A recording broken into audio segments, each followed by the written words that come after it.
ओम श्री हनुमत नमः। श्री हनुमान एस्ट्रोलॉजी। प्रिय मित्रों नमस्कार। आज आपको जानकारी देंगे माह जुलाई यानी मंथ जुलाई 2023 कैसा रहेगा, क्या ग्रहों के शुभाशुभ प्रभाव आपके ऊपर घटित होंगे। क्रम से आपको जानकारी देंगे आपका स्वास्थ्य, आपकी हेल्थ, आपका फैमिली, फाइनेंस, इन्वेस्टमेंट, आपकी सेविंग्स, छोटी मोटी यात्राएं, ट्रैवलिंग, आपका सेल्फ कॉन्फिडेंस, भूमि, मकान, वाहन, प्रॉपर्टी, लग्जरी लाइफ, संतान सुख, विद्या, एजुकेशन, नौकरी, तरक्की, उन्नति, शत्रुओं की स्थिति, कर्जे की स्थिति, आपका दाम्पत्य, वैवाहिक जीवन, आपके प्रेम संबंध, साझेदारी, बिजनेस पार्टनरशिप, प्रेम संबंध, आपकी विदेशों की यात्राएं, लंबी दूरी की यात्राएं, तरक्की, उन्नति, करियर, व्यवसाय और लाभ की दृष्टि से कैसा रहेगा, इसकी जानकारी देंगे। ज़्यादा समय आपका नहीं लेंगे, point to point, cut to cut बात करेंगे। और मित्रों यह जो फलादेश है चंद्र राशि पर आधारित है। अगर आपको चंद्र राशि नहीं मालूम है तो अपने प्रचलित नाम से देख लीजिए। एक और महत्वपूर्ण चीज़ है जो मैं इस वीडियो के माध्यम से आपको बताना चाहता हूँ। देखिए, यह जो फलादेश हम आपके ऊपर करते हैं यह चंद्र राशि के ऊपर आधारित होता है। जो ग्रह गोचर चंद्र राशि के ऊपर आपकी राशियों पर जो भ्रमण करते हैं, इसकी अपनी इम्पोर्टेंस है, अपनी अहमियत है, इसका भी महत्व है। लेकिन सर्वाधिक महत्व है आपकी लगन कुंडली, जन्म कुंडली का होता है। वह आपका प्रारब्ध है, पिछले जन्म के कर्म है, इस जन्म का मिरर है, दर्पण है, आईना है, आपकी ज़िंदगी का आधार है। जब दोनों चीज़ें टैली होती हैं तभी 100% परिणाम सामने आते हैं, सारी स्थिति स्पष्ट होती है। तो मित्रों, उससे आप लाभान्वित भी होते हैं, आपका मार्गदर्शन होता है, और छोटे छोटे उपाय करने से आप ग्रहों के दुष्प्रभाव से बचते हैं। देखिए, अगर 135-140 करोड़ की जो हिंदुस्तान की जो जनसंख्या है, खाली हम हिंदुस्तान की अगर बात करें, और इसमें अगर राशियों के हिसाब से डिवाइड करें तो कम से कम 11-12 करोड़ एक राशि के जातक हुए। तो जाहिर सी बात है कि सभी राशियों के ऊपर एक राशि वाले जातक जो हैं 10-11-12 करोड़ जो बैठते हैं उनके ऊपर एक जैसा फल घटित होगा। वह इसलिए तभी मैं आपसे बता रहा हूँ, ये चंद्र राशि पर जो फलादेश है इसकी अपनी इम्पोर्टेंस, अपनी अहमियत है। लेकिन सटीक फलादेश तभी सामने आता है जब आपकी लगन कुंडली, जन्म कुंडली जिसका सर्वाधिक महत्व है, दोनों चीज़ें टैली हो जाए, उनका एनालिसिस हो जाए। बहुत लोग तरह तरह के कमेंट करते हैं, तरह तरह के क्वेश्चन करते हैं, फ़ोन करते हैं कि मेरा नाम है, मेरी राशि के ऊपर बता दीजिए। भैया, राशि के ऊपर क्या बता दें?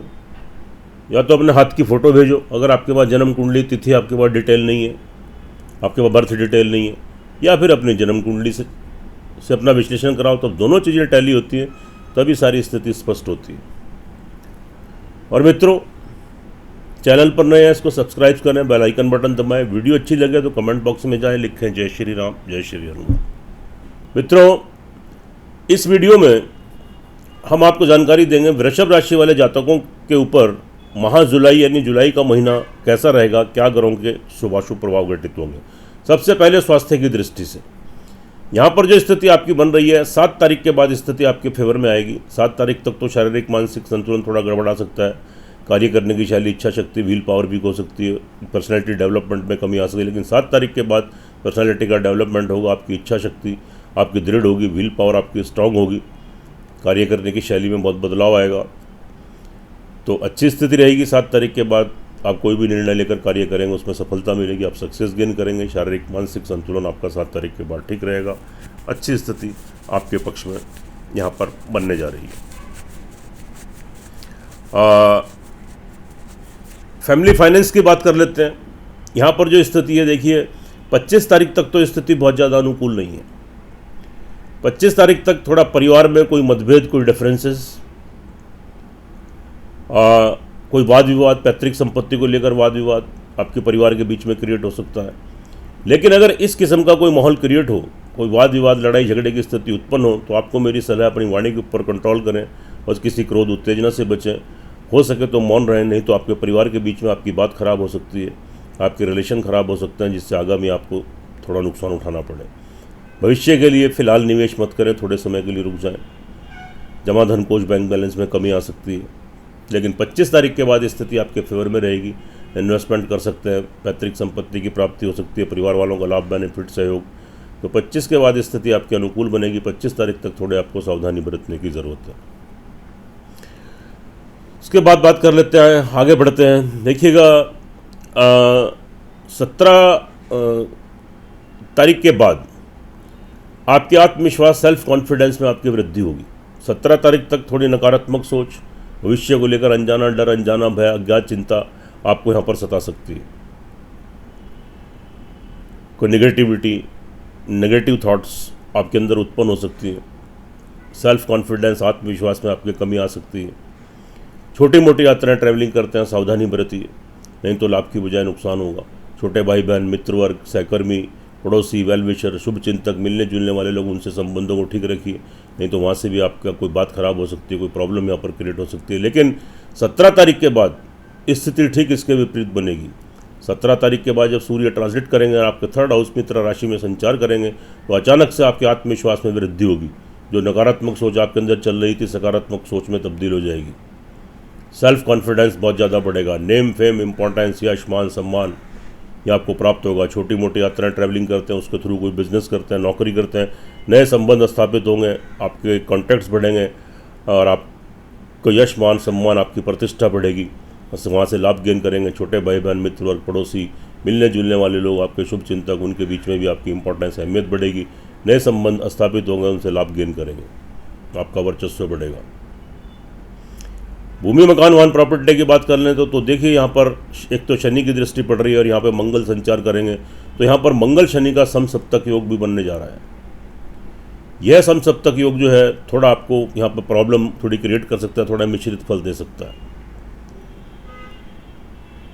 तो लेकिन यहाँ पर जो स्थिति आपकी बन रही है, भूमि, मकान, वाहन, प्रॉपर्टी को लेकर आप जल्दबाजी में कोई निर्णय मत लें।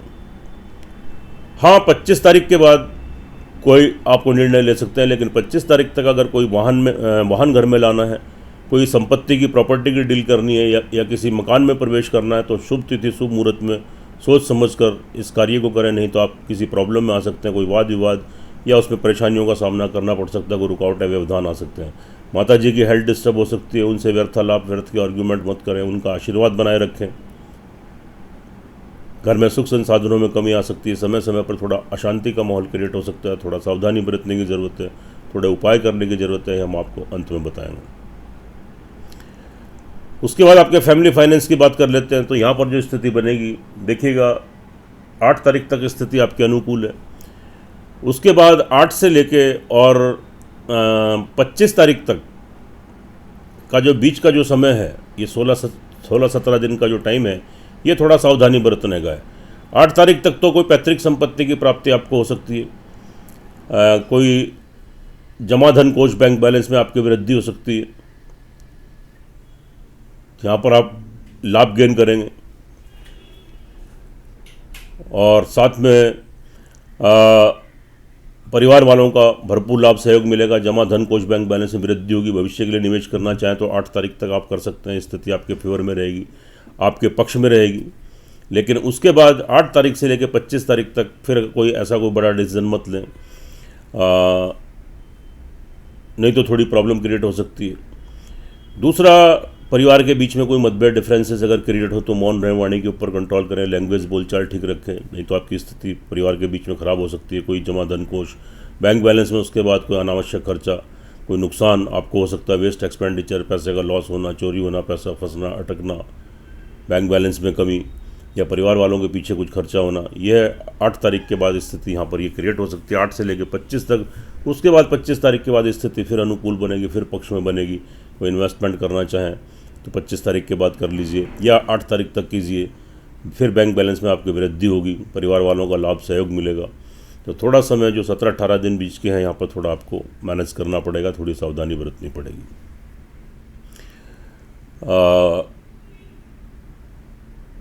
उसके बाद जो आपकी स्थिति आगे चल रही है, यहाँ पर संतान का आपको लाभ मिलेगा। लेकिन भूमि, मकान, वाहन, प्रॉपर्टी को लेकर जल्दबाजी में कोई निर्णय मत लें। जल्दबाजी में लिया गया कोई भी निर्णय आपको किसी परेशानी में डाल सकता है। तो आपको दिक्कत तो हो सकती है, कोई मकान में प्रवेश करना है, कोई वाहन घर में लाना है। तो यहाँ पर थोड़ी सी स्थिति, जल्दबाजी में कोई निर्णय मत लें, अपनी माता जी का ध्यान रखें, उनका आशीर्वाद बनाए रखें, उनसे व्यर्थ लाभ व्यर्थ के आर्ग्यूमेंट मत करें, थोड़ी प्रॉब्लम क्रिएट हो सकती है। 17 तारीख के बाद आपका सेल्फ कॉन्फिडेंस बहुत ज़्यादा बढ़ेगा। 17 तारीख तक अपने संबंधों को ठीक रखें।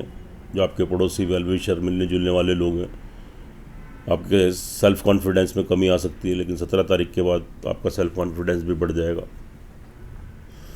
संतान पक्ष को लेकर जो स्थिति है 8 तारीख तक आपके अनुकूल है, उसके बाद 25 तारीख के बाद तो स्थिति ठीक बनेगी। बीच का जो समय रहेगा 17-18 दिन का, संतान से थोड़ा सामंजस्य, अपना तालमेल बना के रखें। उनकी तरफ से कोई कष्ट परेशानी, कोई मतभेद, डिफरेंसेस या उनकी वजह से कोई चिंता परेशानी, उनकी हेल्थ डिस्टर्ब होना, विवाह शादी में, बिजनेस नौकरी में प्रॉब्लम, 17-18 दिन थोड़े आपको ध्यान देने के लिए हैं। उसके बाद 8 तारीख के बाद 8 तारीख तक स्थिति संतान के पक्ष में रहेगी। संतान का लाभ, बेनिफिट, सहयोग मिलेगा, कोई खुशखबरी, गुड न्यूज़ मिलेगी। फिर 25 तारीख के बाद भी स्थिति आपके अनुकूल रहेगी। संतान पक्ष को लेकर ओवरऑल संतुष्टि प्राप्त होगी। लेकिन बीच के जो दिन है 17-18 दिन, यहाँ थोड़ा आपको सावधानी बरतने की ज़रूरत रहेगी। विद्यार्थी वर्ग के लिए भी कोई मास्टर्स करना है, कोई डिग्री करनी है, 8 तारीख तक डिसीजन लीजिए। उसके बाद फिर 5 तारीख के बाद प्रयास कीजिए तो निश्चित रूप से, 25 तारीख के बाद प्रयास कीजिए, निश्चित रूप से सफलता मिलेगी। 17 तारीख के बाद आपके सेल्फ कॉन्फिडेंस में बहुत वृद्धि होगी। यश, मान, सम्मान आपको मिलेगा और आपकी इम्पोर्टेंस, आपकी अहमियत बढ़ेगी। छोटे भाई बहन, सहकर्मी, पड़ोसी, वेल विशर, मिलने जुलने वाले लोग, उनसे आप लाभ गेन करेंगे। लेकिन भूमि, मकान, वाहन, प्रॉपर्टी को लेकर जल्दबाजी में निर्णय मत लें और अपनी माता जी के स्वास्थ्य का ध्यान रखें। नहीं तो उनसे व्यर्थ लाभ व्यर्थ के आर्ग्यूमेंट मत करें, कोई मतभेद, डिफरेंसेस क्रिएट मत होने दें, उनका आशीर्वाद बनाए रखें। घर में सुख संसाधनों में कमी आ सकती है, थोड़ा अशांति का माहौल समय समय पर क्रिएट हो सकता है। तो जल्दबाजी में यहाँ पर कोई भी आप मकान लेना चाह रहे हैं, वाहन लेना चाह रहे हैं या मकान में प्रवेश करना चाह रहे हैं तो थोड़े समय के लिए रुक जाइए। अगर ज़रूरी बनता है तो 25 तारीख के बाद आप डिसीजन लीजिए, सोच समझ कर शुभ तिथि शुभ मुहूर्त में इस कार्य को करेंगे। 7 तारीख के बाद नई नौकरी लगने के योग बनेंगे, तरक्की उन्नति के अवसर प्राप्त होंगे। 7 तारीख के बाद, 7 तारीख तक स्थिति आपके विपरीत है, थोड़ा शत्रुओं से सावधान रहें। 7 तारीख के बाद स्थिति ठीक होगी, फिर शत्रुओं के बीच में आपका वर्चस्व बढ़ेगा, शत्रुओं से मुक्ति मिलेगी, नई नौकरी लगने के योग बनेंगे, तरक्की उन्नति के अवसर प्राप्त होंगे। कोई कर्जे की बीमारी की स्थिति से आप जूझ रहे हैं तो वहाँ से आपको राहत मिलेगी, आपको रिलैक्स मिलेगा। दाम्पत्य जीवन की बात करते हैं तो यहाँ पर स्थिति बहुत ज़्यादा अनुकूल नहीं है। पति पत्नी में कोई मतभेद, डिफरेंसेस, लड़ाई झगड़ा, वाद विवाद, घर से बाहर निकलकर कोर्ट कचहरी तक पहुँच सकता है, डिवोर्स की स्थिति उत्पन्न हो सकती है। प्रेम संबंधों में धोखा, चीटिंग या संबंध विच्छेद, कहीं विवाह शादी होने जा रही है उसमें रुकावट, व्यवधान देखने को मिल सकते हैं। पार्टनरशिप में कोई कार्य बिजनेस करना चाहते हैं फिलहाल स्थगित कीजिए, नहीं तो लाभ की बजाय नुकसान होगा। तरक्की उन्नति के अवसर आपको प्राप्त होंगे, भाग्य आपको साथ देगा, पिता का भरपूर लाभ सहयोग मिलेगा। थोड़ा परिश्रम, थोड़ा पुरुषार्थ कीजिए, निश्चित रूप से आप उन्नति करेंगे, ऊंचाइयों के शिखर पर आप यहाँ पर पहुँच सकते हैं क्योंकि भाग्य आपको सपोर्ट करेगा। लंबी दूरी की विदेशों की यात्राएं आपकी संपन्न होंगी, कोई रुकावट व्यवधान आ रहे थे दूर होंगे। धार्मिक स्थान की यात्राएं हो सकती हैं, भगवान की ब्लेसिंग, आशीर्वाद आपके ऊपर बना रहेगा, आध्यात्मिकता का भाव बना रहेगा। करियर व्यवसाय की दृष्टि से अच्छी स्थिति है, लेकिन मंगल की जो दृष्टि पड़ रही थोड़ा डिस्टर्ब करेगी। कोई बहुत बड़ा इन्वेस्टमेंट मत करें। अगर आप नौकरी स्विच करने की सोच रहे हैं, दूसरी नौकरी आपको ज्वाइन करनी है, हालांकि यहाँ पर शनि आपके करियर व्यवसाय में शश नाम का योग बनाकर भी बैठे हैं, जो पंच महापुरुष योग में से एक योग होता है। लेकिन फिर भी जल्दबाजी में कोई निर्णय मत लें। जल्दबाजी में लिया गया कोई भी निर्णय आपको किसी परेशानी में डाल सकता है और जो जैसा है फिलहाल उसको यथावत वैसे चलने दें। उसी में परिश्रम, मेहनत करें, वहीं से आपको लाभ की प्राप्ति होगी। आप बिजनेस करते हैं, नौकरी करते हैं, जो भी आजीविका चलाने के लिए कार्य करते हैं। सोर्स ऑफ इनकम में समय समय पर थोड़ी सी कमी आ सकती है, आपका पैसा फंस सकता है, अटक सकता है। आपके बड़े भाई बहन, मित्र वर्ग, उनसे कोई परेशानी, संबंध खराब होना, तो थोड़ा सावधानी बरती, संबंधों को अपने बनाए रखें, थोड़े समय की बात है। और जहाँ से पैसा आता है, धन आता है, उसमें कोई रुकावटें देखने को आपको मिल सकती हैं। वेस्ट एक्सपेंडिचर, पैसे का वेस्ट नुकसान, पैसे का लॉस होना, चोरी होना, ये प्रॉब्लम थोड़ी सी यहाँ पर आपके साथ क्रिएट हो सकती है। और विदेशों में जो जातक कार्यरत है उनको प्रॉब्लम क्रिएट हो सकती है। आपके विदेशों से संबंध है, विदेश आते जाते रहते हैं, कोई एक्सपोर्ट इम्पोर्ट का या कोई अन्य कार्य करते हैं, संबंध खराब हो सकते हैं, कॉन्ट्रैक्ट्स खराब हो सकते हैं, पैसा फंस सकता है, अटक सकता है। कोर्ट कचहरी मुकदमा वगैरह चल रहा है, वहाँ से सावधानी बरतिए क्योंकि स्थिति आपके अनुकूल नहीं बन रही है। तो मित्रों, जैसा कि हमने आपको पहले बताया कि फलादेश चंद्र राशि पर है, लेकिन लगन कुंडली का सर्वाधिक महत्व होता है, तो लगन कुंडली का विश्लेषण जरूर कराएं। और साथ में उपाय के तौर पर यहाँ पर आपके लिए बहुत ज़रूरी बनता है कि आप यहाँ पर शनि मंगल का जो समसप्तक योग बन रहा है, मंगल चौथे घर में संचार कर रहे हैं, तो यहाँ पर और राहु और गुरु चंडाल दोष आपके 12वें घर में बनाकर बैठे हैं। उधर मंगल की स्थिति भी बहुत शुभ नहीं तो यहाँ बैठ रही है। तो जब इतने क्रूर ग्रह परेशान करें तो लाख उपायों का एक उपाय बनता है कि आप हनुमान जी की शरण में आएँ। ओम गंग गणपत्य नमः का 108 बार या 27 बार जाप करें। उसके बाद आप श्रद्धापूर्वक एक हनुमान चालीसा और उसके बाद एक संकट मोचन हनुमान अष्टक का पाठ करें। मंगलवार को लाल बूंदी का प्रसाद हनुमान जी को चढ़ाएं। सतनाजा सब धान्य यानी जिसको 7 अनाज बोलते हैं इकट्ठा कर लें और सबको एक साथ मिलाएं। एक मुट्ठी सिर लें और सिर के ऊपर 7 बार घुमाएं। पक्षियों को प्रतिदिन खिलाएं। काली चींटियों को गुड़ वाली शक्कर प्रतिदिन खिलाएं और मंगलवार शनिवार शुद्ध सात्विक भोजन करें। तो श्रद्धापूर्वक किया गया आपका यह उपाय अगर आप कंटिन्यूटी में लगातार करते हैं तो निश्चित रूप से आप ग्रहों के दुष्प्रभाव से बचे रहेंगे। तरक्की उन्नति के मार्ग आपके प्रशस्त होंगे। सुखी रहें, स्वस्थ रहें, हंसते रहें, मुस्कुराते रहें। जय श्री राम, जय श्री हनुमान।